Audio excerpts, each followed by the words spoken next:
Happy Sunday, boys and girls. Welcome to another episode of Katie the Consumer. This is the second installation of my special little series I'm doing, Candy Through the Decades. This week is the 1960s, as you can see by this cool groovy box. There's some duplicates in here.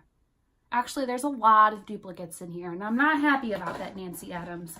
Whoever Nancy Adams is, not happy about it. I guess the popularity in candy didn't change that much through the decades. Well, at least from the 1950s and 1960s. In here, I'll try the new stuff and say what's duplicated, and let's just have some fun. Let's see what's in here. Like 4 things that are new in this. I'm not happy. I'll show you some of the duplicates that this box has. We got the nickel nip again, a personal favorite. We got some Smarties action yet again, all 3 of these bad boys.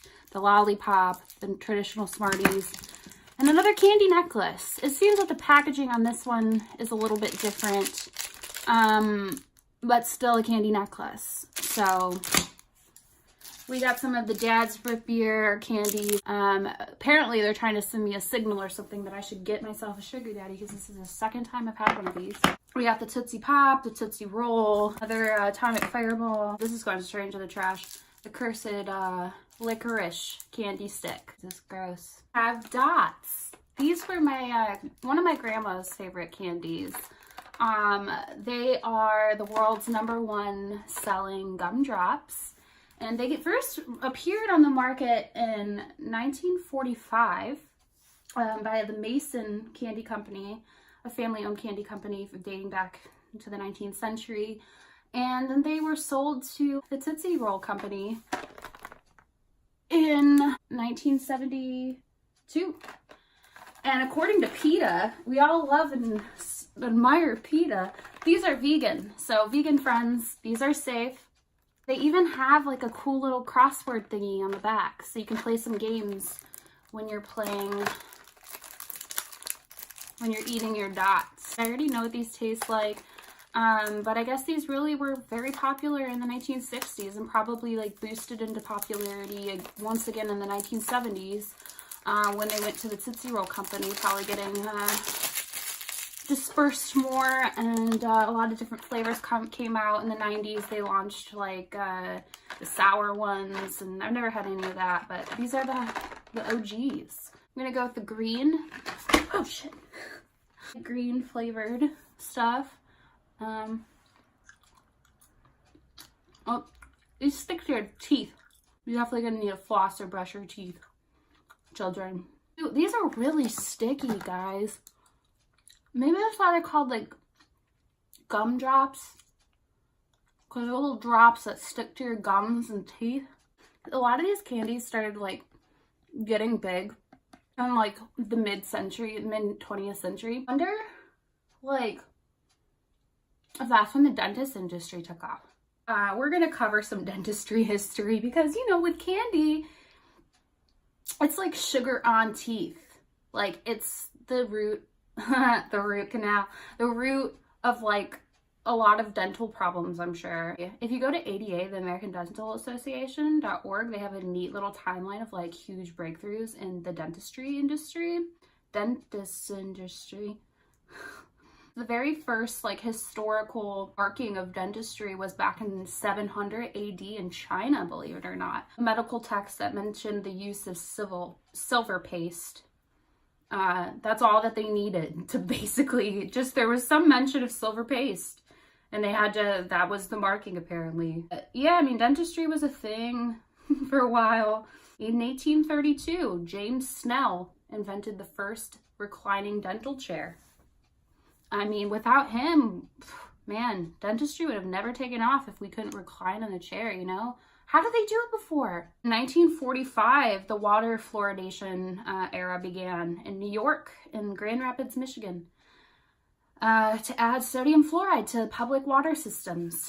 And that's why we have so much better teeth than the British people. Well, it's a bit of history for y'all. Speaking of mouths, We got wax lips, everybody. If you watched my last video, you would have heard the story about how my brother ate these and then threw up. Can I just be honest? I don't actually understand the point of these. You can't really eat them. These were invented by the American Candy Company in the early 20th century. They like became really popular during the Halloween seasons. It was the sheer comedy of these things that attracted people, apparently.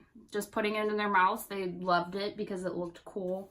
And it says that most people, like, they didn't eat it, they just discarded it. So what's the point? Tootsie Roll Industries acquired these bad boys in 2002, it says, I think. Tootsie Roll Industries rules the world. But it comes with this little picture of Gabby. It says, her wax lips never interrupt her constant chit-chat, whether talking to family, friends, herself, or her cat. Weird. Why does it have to be a woman? Because she chats a lot? What? Patriarchy. What if my lips are this big? I'm gonna take a bite. No. It doesn't even taste like anything. You just put them, got funny lips, and then you take them away. Like, it's not candy. This is not candy. Now we got the original Red Hots, these tiny little cinnamon flavored candies. These are created by the Ferrara Candy Company, so who creates atomic fireballs, if you can imagine. But these first came out in the 1930s. They're basically like jelly beans, but this candy company also creates the baked beans candy, which I don't know why the hell you would want to eat baked bean candy. That sounds disgusting. I wonder if these are as spicy. Ooh! I thought that these were like jelly beans. I forgot these are hard. I think you're supposed to like suck them. I mean, they're okay. They're alright. It tastes like Christmas kind of because they're cinnamon. Last candy of this box. We have a celebration candy. A bubblegum cigar. Apparently these come in like cigar boxes. Like, are like grown-ass men really going to like celebrate with a candy cigar rather than a real cigar? I guess you could crack open one of these with the boys and chew. Can you imagine just like you go into a party and like the guy's like, let's celebrate with some cigars. And the dude brings out like a box of like bubblegum cigars. And just like they're all sitting in a circle, like taking bites and just like blowing bubbles, talking about like philosophy or whatever, instead of like blowing smoke. That'd be hilarious. That would be a good SNL skit. I think we're gonna have some fun with this. I'm gonna just do the whole thing. Why not? Green apple flavored, guys. Tell you what, my jaw really hurts chewing all this. Really hurts. I got TMJ. What is the concept of gum? It brings about all the saliva in your mouth. So you're just literally sucking down flavored saliva. This is so gross. Oh, so much bubble gum in my mouth. Good one. We're gonna get a good one for you guys. Come on. There's too much gum to get good bubble action. Ew.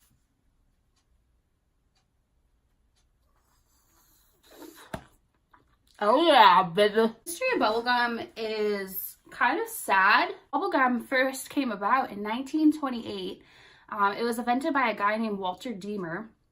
He was actually an accountant for the Fleer Chewing Gum Company. Bubblegum came out after chewing gum. And so it was less sticky and it stretched more easily. And then he realized that it you could blow bubbles with it, which I don't know that's why you would try doing that. But he actually invented it by accident. He was 23 years old when he did this. Innovator. Innovation. Actually was never awarded credit for creating it. His wife tried to get him credit. Props to his wife for fighting for him. That's what spouses are supposed to do. They're supposed to fight for you. And she tried, but it didn't work. He never seemed to mind that, he never got up credit. Good guy, probably. Thanks, Walt. There you have it, folks. That was another box in the 1960s. Nancy, I'm still mad at you for duplicating so many candies. 4 candies is all I had to try that were new. Sorry guys, I'm so trying hard to get you guys to enjoy this, and Nancy's trying to screw things up for me. The 1960s were a happening time, man. The counter revolution, good music, good candy, weird candy. We're gonna dive in probably in the next week or two with the 1970s, doing it all for you. So I really hope you enjoyed this video. Give it a like, give me a subscribe if you liked it. I hope that you all have a sweet week and stay sweet and stay happy and sugared up. Get out there and do some good. Invent some candy. All right. Bye, guys.